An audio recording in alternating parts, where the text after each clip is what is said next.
Hi friends, అందరికీ నమస్కారం. హంసవేణి గట్టి యూట్యూబ్ ఛానల్కి వెల్కమ్ ఫ్రెండ్స్, వెల్కమ్. మరి ఈరోజు రైట్ ఇంటలెక్ట్ అంటే సరి అయిన ప్రజ్ఞ అని అర్థం ఫ్రెండ్స్.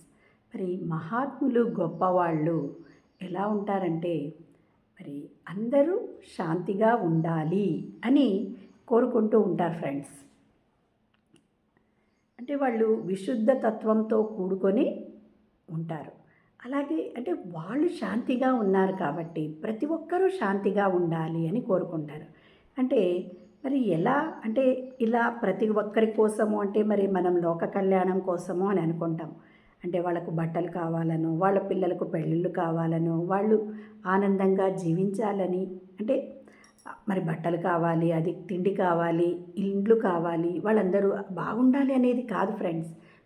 అంటే తను ఎలా ఉన్నాడు, శాంతిగా ఉన్నాడు కాబట్టి ప్రతి ఒక్కరూ ఆ శాంతిగా బ్రతకాలి, జీవించాలి అని కోరుకున్న వాళ్ళు సరి అయిన ప్రజ్ఞలో అంటే రైట్ ఇంటలెక్ట్గా ఉంటారనమాట. మనము రఘుపతి రాఘవ రాజారాం అనే గీతాన్ని తీసుకున్నట్లయితే మరి అంటే మహాత్మా గాంధీ ఎలా ఉన్నారు, తను చక్కగా శాంతిని పొందారు.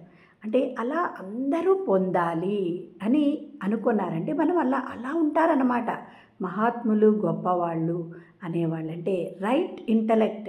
మరి మన పత్రిసారు ప్రతి ఒక్కటి ఎప్పుడు రైట్ ఇంటలెక్ట్, సరి అయిన ప్రజ్ఞ, సరి అంటే సన్మతి అని కూడా అర్థం. అంటే అల్లా ఒకటే, జీసస్ ఒకటే, భగవంతుడు ఒకటే, మరి ఈశ్వరుడు ఒక్కటే అని అందరూ ఒక్కటే అనే తెలుసుకోవాలి అన్నవాళ్ళంటే అలా ఉన్నవాళ్ళే సన్మతి. అంటే అలా ఉండడమే సన్మతి.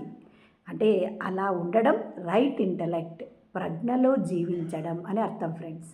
మరి అందరూ చక్కగా ధ్యానం చేయండి.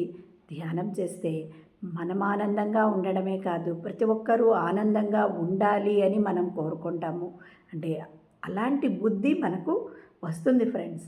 లేకపోతే ఎంతసేపు స్వార్థంతో కూడిన జీవితాన్నే మనం జీవిస్తూ ఉంటాం. పైలోకాలకు వెళ్ళినాక నువ్వేం చేసి వచ్చావు అంటే అప్పుడు నేను ఏం చేశాను, నేను ఎందుకు వెళ్ళాను ఈ భూమి మీదకి, నేను తెలుసుకున్నది ఏమిటి, ఏమీ చేయలేకపోయానే, నా జీవితం అంతా వ్యర్థం చేసుకున్నానే, నేను మరి ఒక జన్మ తీసుకోవాలి అని అనుకుంటాం ఫ్రెండ్స్. కాబట్టి చక్కగా ధ్యానం చేయండి, మన అంతరంగంలోనికి ప్రవేశించండి. మరి ధ్యానం చేసే పద్ధతి ఏమిటి అంటే చక్కగా సుఖస్థిర ఆసనంలో కూర్చోండి. మరి వేళ్ళలో వేళ్ళు పెట్టుకోండి, కళ్ళు రెండు సుతారంగా మూసుకోండి. మరి సహజమైన శ్వాసను గమనించడమే ధ్యానం ఫ్రెండ్స్. Thank you.